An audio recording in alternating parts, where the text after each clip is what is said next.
Bakit po kaya sa insertion pa ilalagay 100 billion pesos kung pwede naman po itong isama mismo sa NEP? So doon po ay katakataka at alam natin na mukhang may gumawa ng kanyang salaysay at mukhang hindi niya naiintindihan ang kanyang mga sinasabi ron. At hindi natin siguro masisisi si Zaldico dahil alam natin na lumiliit ang kanyang mundo. Kaya nga ang sabi po natin sa kanya, siya po ay maaaring umuwi rito, mas magandang umuwi siya rito, at kanya po itong isalaysay. Dito mismo sa bansa, harapin niya ang kaso niya, humarap siya sa notaryo publiko, na lehitimong notaryo publiko, hindi kung saan-saan lang nakukuha, para naman mapatunayan niya ang kanyang mga akusasyon. Dahil mismo sa kanyang mga sinabi ko, ito po ay inyong nabasa, ang dami pong mga inconsistencies. Kayo po ang magtanong sa kanya. Bakit siya nagsasabi ng mga ganitong kwento at hanapan niyo po siya ng ebidensya? Dahil kung kami po ang tatanungin niyo, hindi namin alam kung bakit siya nagsasalita ng kasinungalingan. Most probably, para itawid ang kanyang sarili at sabihin wala siyang kasalanan. Yun ang pinaka-basic reason. Pero kung ano pang mas malalim na dahilan niya, kayo na po ang magtanong sa kanya.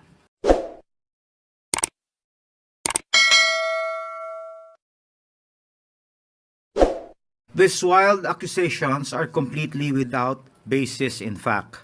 All the charges leveled against the president are pure hearsay.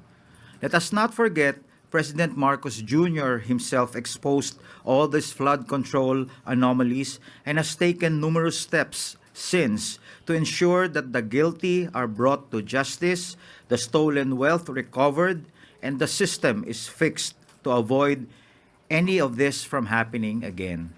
Rep. Zaldico should come back to the country and sign everything he said under oath with the proper judicial authorities. Thank you. Secretary Amina Pangandaman of DBM.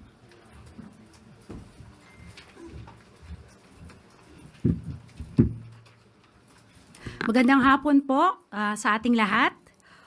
All appropriations ordered by the President is already in the National Expenditure Program. That is why it is called the President's Budget.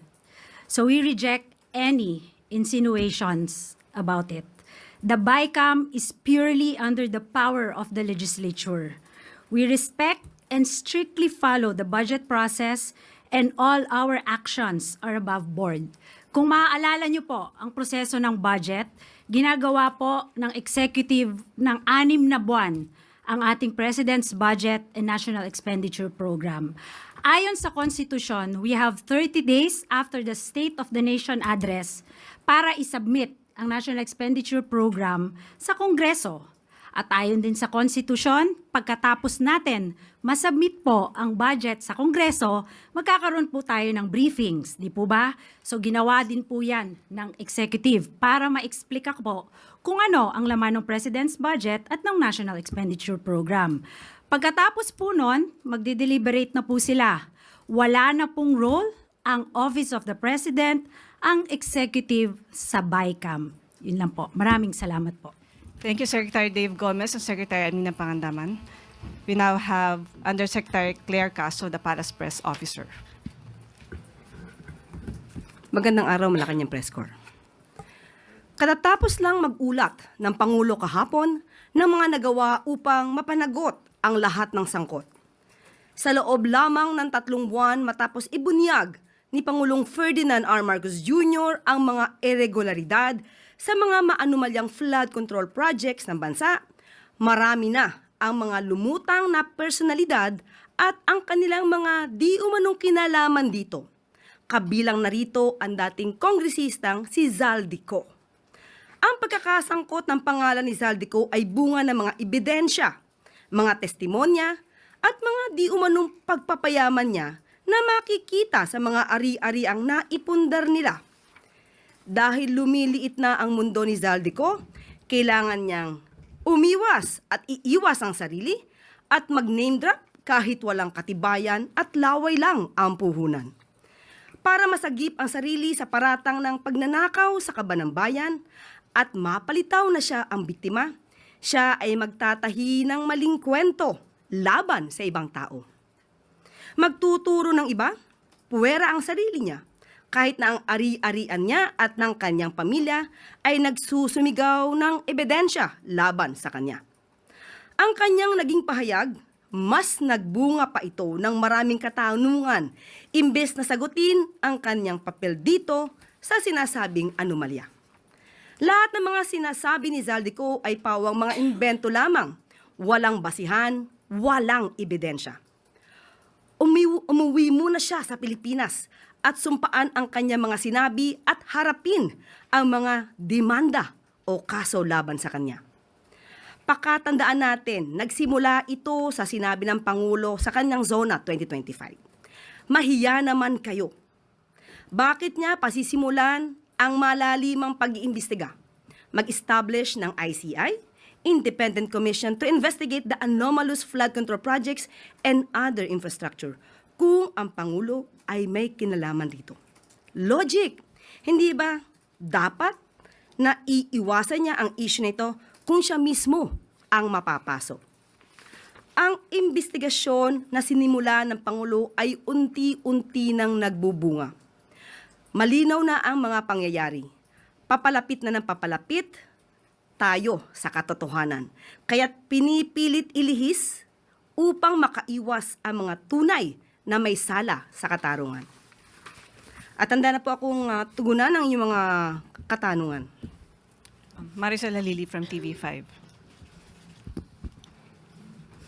Yusek, magandang hapon po. So ano po ang plano natin kay Congressman Zaldico? Because I understand ang sinabi ni Presidente, we cannot cancel his passport. Pero ano po yung plano natin ngayon para mapauwi siya dito sa Pilipinas? Ito po ay nasa kamay na rin po sa ating pagkakaalam ay may pending na po mga complaints na naisampa sa kanya. At sana po ay mapabilis na rin po ng ombudsman ang mga pagresolba sa mga kaso na ito at kung sila ay makakapagrekomenda, kung ano man naman i-recommend nila for dismissal or for filing of the case to the Sandigan Bayan, sana mapabilis na rin po. Kasi ang taong bayan po ay naghihintay na rin ng mabilisang aksyon. Hindi po siya mapapauwi sa ngayon dahil ang naaayon po sa batas, ang hindi pa po nakakasuhan at tinuturing na pugante dahil wala pa pong warrant of arrest na nai-issue ang court, o kaya ay siya naman ay hindi pa naman convicted at siya'y tumakas. At hindi natin masasabi na yung kanyang passport ay naisagawa at nai-issue ng, through a fraudulent act. So wala po pa kasi basehan para mag-file ng petition or application for cancellation of passport ni Zaldico and DOJ at malamang po madismiss po ito ng korte kung hindi po bibigyan ng basihan sa pagkakansela ng passport.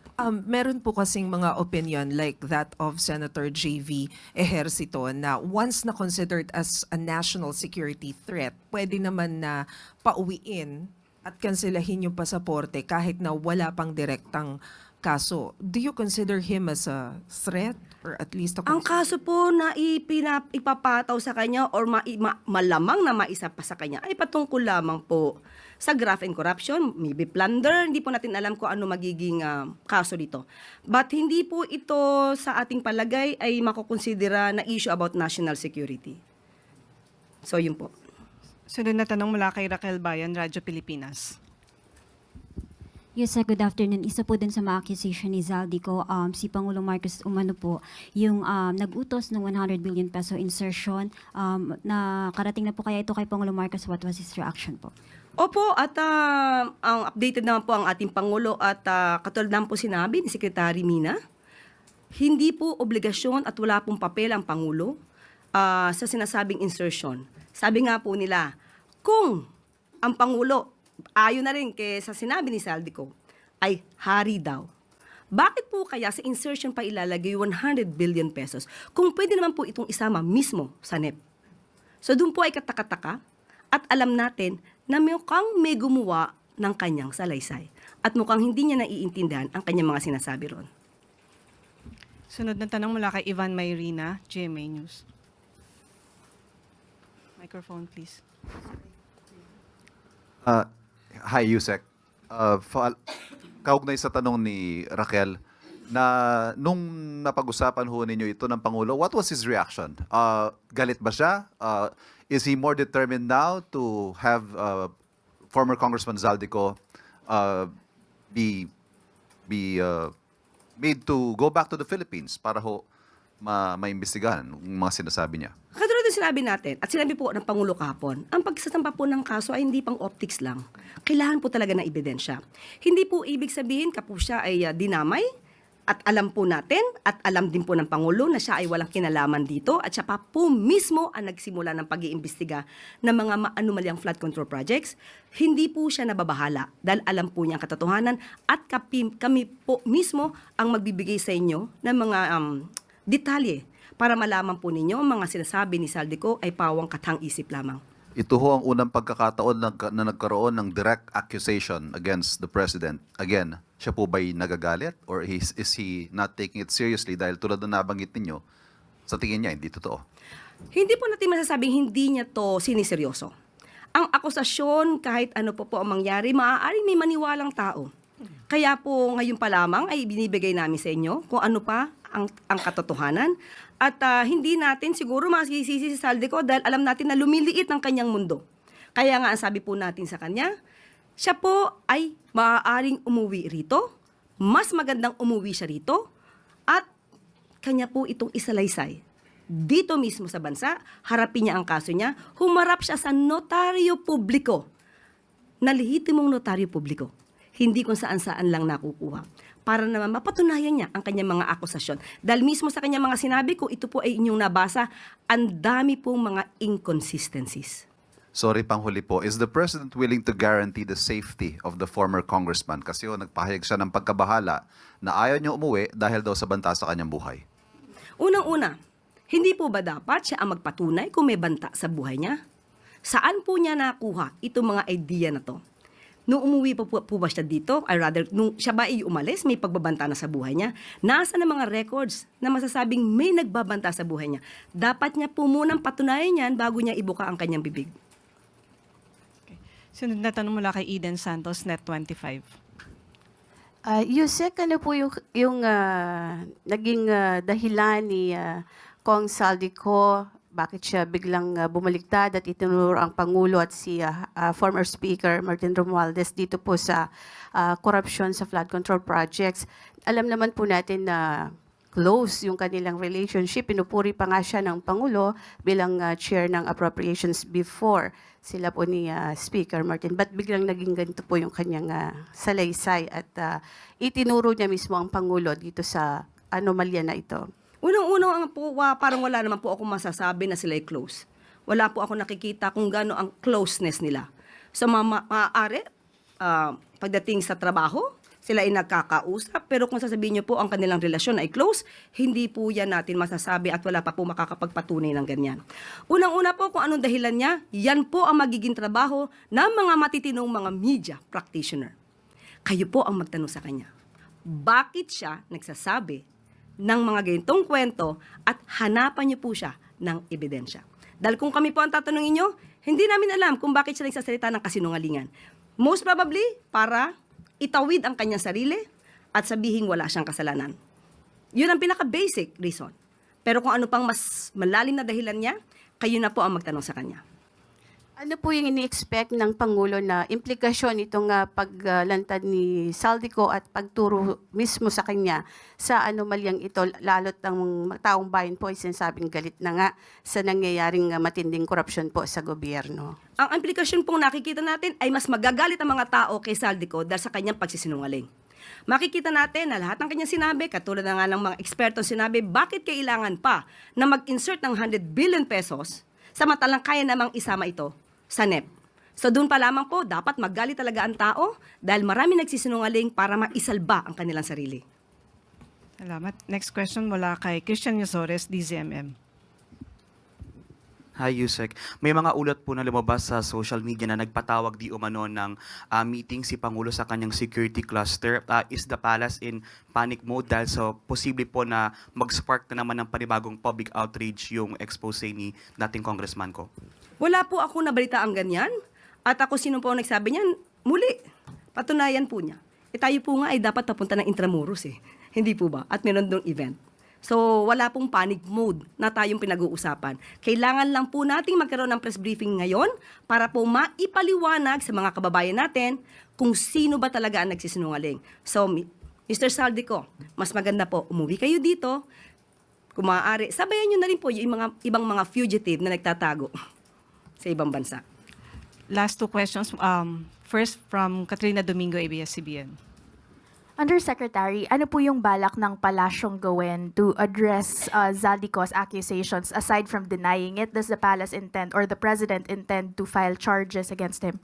Depende po. May part 2 pa, sabi niya. Abangan ang part 2. Parang part 1 pa lang to. So malamang gagawa na naman to ng panibagong kwento dahil nadinig na niya kung anong sinabi natin. So abangan natin kung ano na namang tahitahing kwento ang inyong madidinig mula sa kanya. Kaya, Sorry, ma'am. be cautious. Ma'am, follow-up question. As mentioned earlier, Zaldico's statements might spark a fresh outrage from the public.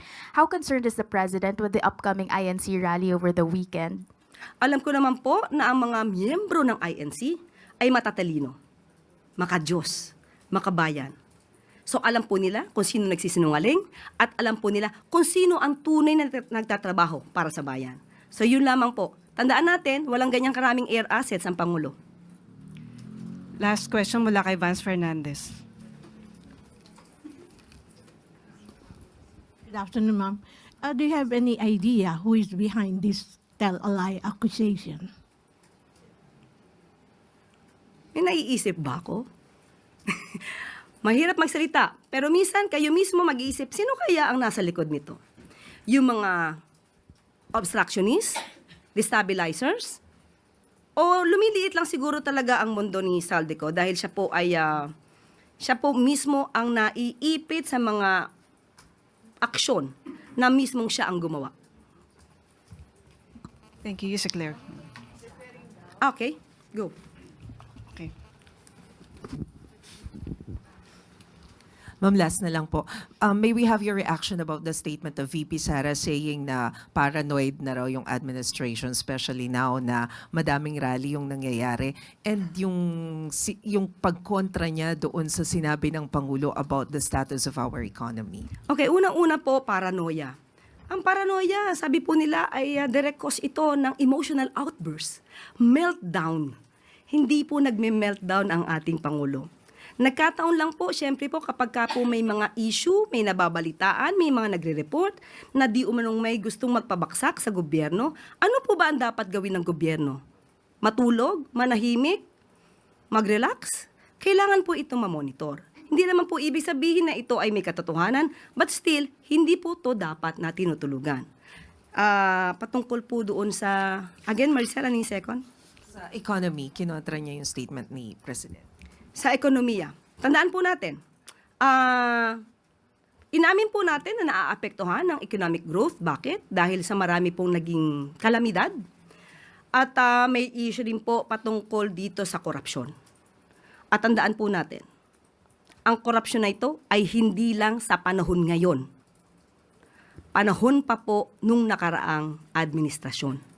Hinahanap pa po ang 33.5 billion pesos na patungkol po sa flood control master plan sa Cebu or Metro Cebu. Isa po ito na dapat imbestigahan. Nakakakos din po ito sa ating ekonomiya. Maraming anomalya na dapat nating malaman, pati yung mga ghost projects na inamin naman ng dating Pangulong Duterte.